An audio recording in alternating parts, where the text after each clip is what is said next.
Hello everyone, please like share subscribe to my channel. हम 10th class का human system का second chapter जो है उसका रेस्पिरेटरी सिस्टम पढ़ रहे हैं। इसमें हमने देखा कि जो एपिग्लोटिस होता है वो विंड पाइप पे एक फ्लिप कवर लगाता है, जिसकी वजह से क्या होता है, हम खाना खाते हैं उस समय जो खाना है वो विंड पाइप में ना जाकर सीधा हमारे फूड पाइप में जाता है। और इसके बाद जो हमारी विंड पाइप होती है उसके ऊपर रिंग लाइक कार्टिलेज की लेयर लगती हैं, और ये जो रिंग्स होती हैं ये शी शेप की होती हैं। और किस पर होती हैं? ये ट्रेकिया पे होती हैं, ठीक है। और जो लैरिंग्स होता है वो हमारा वॉइस बॉक्स होता है। फेरिंग्स जो होता है थ्रॉट, विंड पाइप एंड जो हमारा फूड पाइप है उसका कॉमन प्लेस होता है, ओके। इसके बाद जो रिब्स होती हैं वो क्या करती हैं, लंग्स को घेरे रहती हैं ताकि उसको प्रोटेक्शन मिल सके। इसके बाद जो हमारा ट्रेकिया होता है वो आगे जाकर दो ब्रोंकस में बढ़ जाता है, और ये जो ब्रोंकस होता है आगे छोटी छोटी ब्रोंक्यूल्स, छोटी छोटी ब्रांचेस से जुड़ा हुआ होता है। और इन ब्रांचेस पे आगे की तरफ छोटी छोटी बैग लाइक स्ट्रक्चर लगी हुई होती है। इन बैग लाइक स्ट्रक्चर को कहा जाता है एल्वियोलस, ओके गाइज। इसके बाद जो space occupied by the heart, यानी यहाँ पर जो हमें स्पेस दिखाई दे रहा है ये किसके कारण होता है? हार्ट के लिए होता है, ओके। और इसके जस्ट नीचे की तरफ क्या होता है? डायफ्राम। देखते हैं इसकी मैकेनिज्म। फर्स्ट जो एयर होती है वो हमारे नोस्ट्रिल के थ्रू एंटर होती है। हमारे नोज़ में जो एयर होते हैं, हेयर जो होते हैं, वो क्या करते हैं, जब हम एयर अंदर की तरफ लेते हैं तो उसके अंदर जो पार्टिकल्स प्रेजेंट होते हैं उनको ट्रैप कर लेते हैं और फिल्टर एयर हमारी बॉडी के अंदर जाती है। अब जो हमारी नाक से एयर बाहर निकलती है वो हमें मॉइस्ट क्यों लगती है? क्योंकि हमारी नाक के अंदर क्या प्रेजेंट होता है? म्यूकस, ठीक है। और देखा होगा आप लोगों ने, सर्दियों में ज़्यादा ये चीज़ महसूस होती है। गर्मियों में भी हमें लगता है कि हमारे नाक से गर्म हवा बह रही है, बट वो ऐसा कुछ नहीं होता है। गर्म हवा हमें इसलिए लगती है क्योंकि जो ब्लड कैपिलरीज होती हैं वो हमारे नाक के अंदर प्रेजेंट होती है, और इसके कारण क्या होता है, जो नॉइज़ के अंदर से हवा पास होती है वो हमें वार्म फील होती है। अब थोड़ा आगे बढ़ने से पहले मैं आप लोगों को इसके बारे में थोड़ी सी और जानकारी दे देती हूँ कि जो रेस्पिरेशन होता है उसकी ज़रूरत हमें क्यों होती है। जितनी भी टाइप की सेल्स हैं हमारी बॉडी के अंदर, उन सबको अपनी अपनी एक्टिविटी करने के लिए एनर्जी की ज़रूरत होती है, ओके गाइस। ये जो एनर्जी होती है वो हमारे अंदर जो हम फूड लेते हैं उनके अंदर जो न्यूट्रिएंट्स प्रेजेंट होते हैं उनके ऑक्सीडाइजेशन से उनको वो एनर्जी मिलती है, ठीक है। और जैसे ही उनको ये एनर्जी मिलती है, ये एनर्जी किस फॉर्म में मिलती है? एटीपी की फॉर्म में मिलती है, ठीक है। और ये क्या करते हैं, जो हार्मफुल CO2 जो होती है वो क्या करती है, हमारी बॉडी के अंदर प्रोड्यूस होती है जब इसको यूटिलाइज किया जाता है। किसको? एटीपी को यूटिलाइज किया जाता है तब। और जो ऑक्सीजन होती है वो हमारी बॉडी के अंदर ही प्रेजेंट होती है, जो क्या करती है, CO2 होती है उसको बाहर निकालना होता है हमारी बॉडी से, ठीक है। तो ये ट्रांसपोर्ट जो गैस का है, ऑक्सीजन अंदर लेना, CO2 बाहर डालना, ये जो प्रोसेस होती है ये कहाँ पर होती है? ये हमारी एल्वोलाई जो प्लेस होती है वहाँ पर फर्स्ट जो ट्रांसपिरेशन होता है या फिर जो ट्रांसपोर्ट होता है, एक्सचेंज ऑफ गैसेज होता है, सबसे पहले एल्वेलाई के अंदर होता है, ठीक है। तो एल्वेलाई के अंदर जो ट्रांसपिरेशन होता है वो एल्वेलाई और जो हमारी वेसल्स होती है उनके बीच होता है। इसके बाद ये जो एल्वेलाई होती है वो क्या करती है, गैस एक्सचेंज होने के बाद CO2 को आगे की तरफ वापस बाहर की तरफ फेंक देती है और ऑक्सीजन को वेसल्स के थ्रू टिश्यू तक पहुंचाने का काम करती है, ओके। तो अब देखते हैं जो रेस्पिरेटरी सिस्टम है उनको दो पार्ट में डिवाइड किया गया है, एक तो अपर रेस्पिरेटरी सिस्टम और एक है लोअर रेस्पिरेटरी सिस्टम। तो यहाँ पर जो अपर रेस्पिरेटरी सिस्टम है उसमें हमारा नोज़ आ जाएगा, माउथ आ जाएगा, फेरिंग्स, लैरिंग्स आ जाएंगे, और ट्रेकिया और ब्रोंकाई जो है वो हमारे क्या आ जाएंगे, लोअर रेस्पिरेटरी सिस्टम में आ जाएंगे। तो हम सबसे पहले पढ़ते हैं अपर रेस्पिरेटरी सिस्टम के बारे में। तो नोज़ जो है वो हमारा फर्स्ट ऑर्गन है, इसके थ्रू ही क्या होती है, हमारी बॉडी में एयर एंटर करती है नॉस्ट्रिल के थ्रू, ठीक है। और नासल कैविटी जो है वो हमारी नेसोफेरिंग्स में ओपन होती है।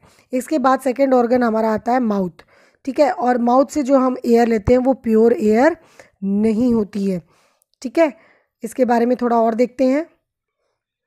ये जो फेरिंग्स हमने देखा है इसके बारे में थोड़ा सा हम देख लेते हैं कि आखिर फेरिंग्स होती क्या है।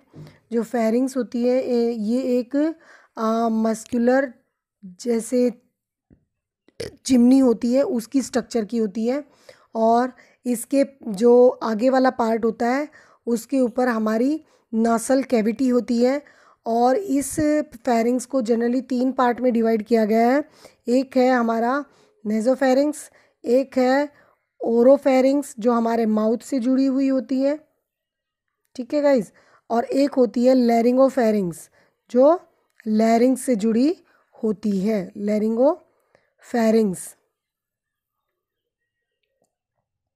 ठीक है।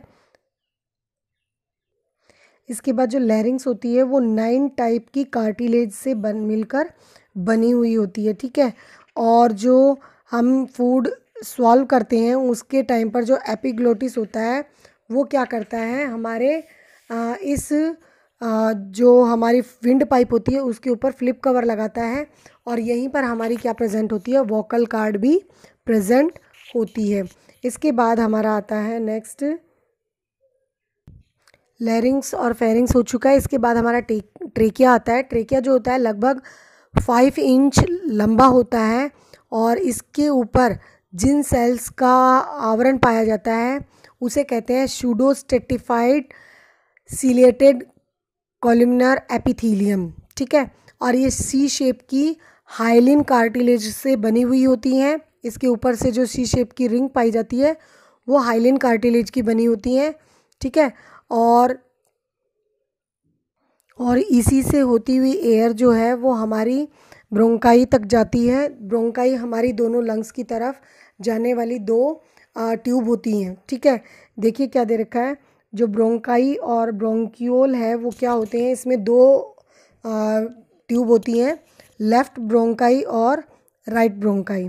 जो प्राइमरी ब्रोंकाई होती है वो कौन सी होती है, लेफ्ट और राइट। जैसे हमने इससे पहले वाले उसमें डायग्राम में देखा था कि इस तरीके से स्ट्रक्चर प्रेजेंट होती है हमारी रेस्पिरेटरी सिस्टम की। तो ये ट्रेकिया है, ठीक है। और ये है हमारी प्राइमरी ब्रोंकाई, लेफ्ट और राइट, ओके गाइज। इसके बाद देखिए जो सेकेंडरी ब्रोंकाई होती है वो कौन सी होती है, इसके आगे जो छोटी छोटी ब्रांचेस जुड़ी होती हैं, जैसे ये इस तरीके से हो गई। अब इससे क्या होता है, इस तरीके से ब्रांचेस निकलती हैं, ये होती हैं सेकेंडरी ब्रोंकाई। इसके बाद टर्सरी ब्रोंकाई कौन सी होती हैं, इनसे फिर छोटी छोटी और ब्रांचेस निकलती हैं। फिर जो लंग्स के अंदर पूरे में जाल जैसी स्ट्रक्चर में फैल जाती हैं वो ब्रोंक्यूल्स होती हैं। फिर टर्मिनल ब्रोंकाई होती हैं जो लास्ट में एक बिल्कुल पतली पाइप से जुड़ी हुई होती है, और इनसे जुड़ी हुई होती है क्या, एल्वियोलाई, ठीक है। और यहीं पर क्या होता है, गैसेस का एक्सचेंज होता है। इसके बाद देखते हैं लंग्स। लंग्स जो होता है वो flexible, soft, light pink colour का ऑर्गन होता है। इसकी जो लोकेशन होती है ओवर द डायफ्राम, डायफ्राम के ऊपर की तरफ होती है।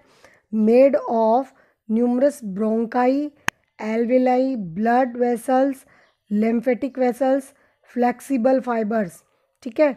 इनसे मिलकर ये लंग्स बने होते हैं, और ये slightly smaller and slightly bordered than left lung, यानी जो राइट लंग होती है वो क्या होती है, थोड़ी सी छोटी होती है और थोड़ी सी टेढ़ी होती है, ओके। लोब्स जो होते हैं वो क्या होते हैं, divide into many sub division, और इसके अंदर स्मॉल ब्लॉक्स पाए जाते हैं। तो इसको एक बार फिर से देख लेते हैं कि जो लंग्स होता है वो लाइट पिंक कलर का होता है, सॉफ्ट होता है, फ्लेक्सिबल ऑर्गन होता है। इसका लोकेशन कहाँ होता है, डायफ्राम के जस्ट ऊपर की तरफ होता है, ठीक है। और ये किस किस क्या क्या इसके अंदर प्रेजेंट होता है, ब्रोंकाई प्रेजेंट होती हैं बहुत सारी, एल्वेलाई प्रेजेंट होती हैं, ब्लड वेसल्स प्रेजेंट होती हैं, लिम्फेटिक वेसल्स प्रेजेंट होती हैं, और फ्लेक्सिबल फाइबर प्रेजेंट होती हैं।